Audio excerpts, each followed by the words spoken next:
A group chat is not a conversation. It is a controlled visibility experiment where behavior changes the moment a third observer appears, and the strange part is how quickly identity becomes performative once the room stops being private.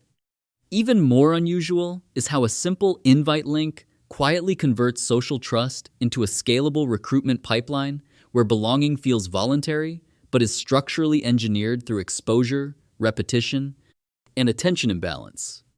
Discord servers emerge inside this architecture not as communication tools, but as self-expanding behavioral ecosystems where status, belonging, and influence begin to follow rules closer to social engineering systems than casual interaction platforms. What most explanations miss is that these spaces are not built for chatting. They are built for persistence loops, where cognitive biases like social proof, authority bias, and commitment escalation silently shape who speaks, who stays silent, and who eventually disappears without explanation. And this is where psychology starts to break down. The moment entry happens through an invite, a subtle psychological contract forms. The act of joining creates early sunk cost investment, even before any meaningful interaction occurs. That entry point alone increases retention probability, because leaving feels like abandoning a social identity that hasn't fully formed yet.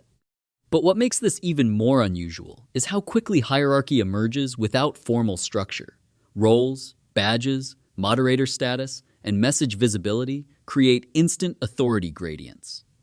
Authority is not earned through competence, but through placement inside the interface, which the brain misinterprets as legitimacy due to authority bias. And this detail changes everything, because once authority is visible, social proof begins to compound around it. Messages from higher status users attract disproportionate engagement, which reinforces perceived expertise, even when content quality remains unchanged. The group begins to organize itself around attention distribution rather than information accuracy. But researchers notice something unexpected. Engagement does not scale linearly with size. It scales through clustered micro-communities inside larger servers, where small groups develop internal norms, language patterns, and loyalty structures that behave almost like isolated social tribes competing for visibility, which leads to a far darker mechanism. Recruitment into these servers often follows viral distribution patterns disguised as casual sharing. A single link spreads through overlapping networks, amplified by reciprocity pressure and group curiosity loops. The more people join, the more legitimate the space appears, even if initial value was ambiguous. This is where dopamine-driven reward anticipation loops begin to dominate behavior. Notifications, mentions, and role assignments act as intermittent reinforcement signals, the same behavioral pattern that sustains high-engagement gambling systems.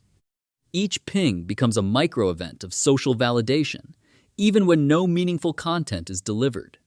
And this detail changes everything again. Because once validation becomes unpredictable, attention itself becomes fragmented.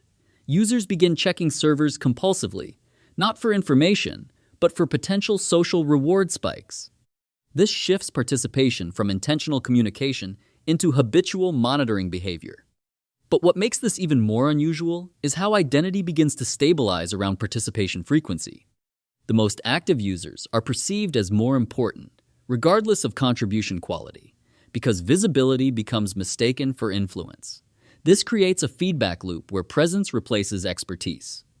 At scale, this produces a hierarchy where lurkers, contributors, and moderators occupy entirely different psychological realities of the same space. Lurkers consume social proof without producing it. Contributors chase engagement signals, and moderators regulate behavior that was shaped by the system they now enforce. And this is where cognitive dissonance becomes structural.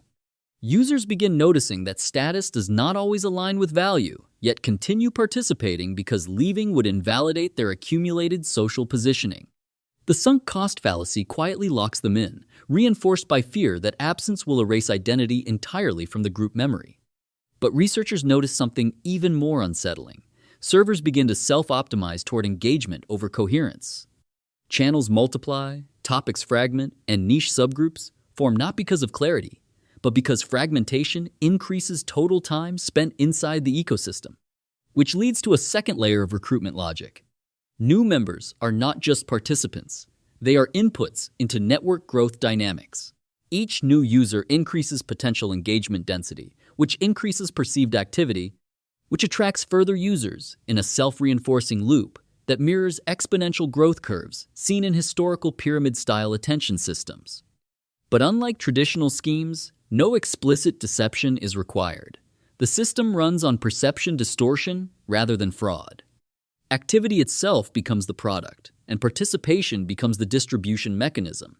And this is where psychology starts to fully collapse into infrastructure. Because once interaction is structured around visibility rather than meaning, even casual conversations begin to shift tone. People optimize messages for reaction probability, not clarity. Humor becomes sharper, opinions become more extreme, and ambiguity gets filtered out because it does not trigger engagement spikes. But what makes this even more unusual is how moderation systems unintentionally reinforce these dynamics. Rules designed to maintain order often amplify hierarchy by giving certain users enforcement authority, which increases their visibility and perceived credibility, even when their actual knowledge is unrelated to the topic. And this detail changes everything again. Authority inside the server is no longer about contribution, but about control over distribution of attention. Moderators become gatekeepers of visibility, which reinforces a perception that they are also gatekeepers of truth, even when that assumption has no structural basis, which leads to a final escalation layer. As servers grow, they begin to resemble attention economies, where influence is not earned through accuracy, but through consistency, timing, and network positioning. Early adopters gained disproportionate control over narrative direction simply because they occupied space before competition intensified. But researchers noticed something critical here. When hierarchy stabilizes, innovation decreases, but engagement increases. The system becomes more active yet less meaningful, more populated yet less informative, more connected yet more fragmented. And this is where the structure reveals its core paradox. Discord servers are designed to simulate community, but they optimize for retention signals that often conflict with actual community depth. The result is a space where belonging feels immediate, interaction feels constant, and meaning slowly becomes optional. And once that pattern is recognized, it becomes impossible to ignore how easily the same structure repeats in every digital space where attention can be distributed, measured, and competed for. Even now, somewhere in an invite link floating through a private chat, another system is forming under the assumption that it is just a place to talk, not realizing it is already becoming something else. If that link gets clicked, the loop starts again, and there is no clean exit written into the architecture, so stay sharp.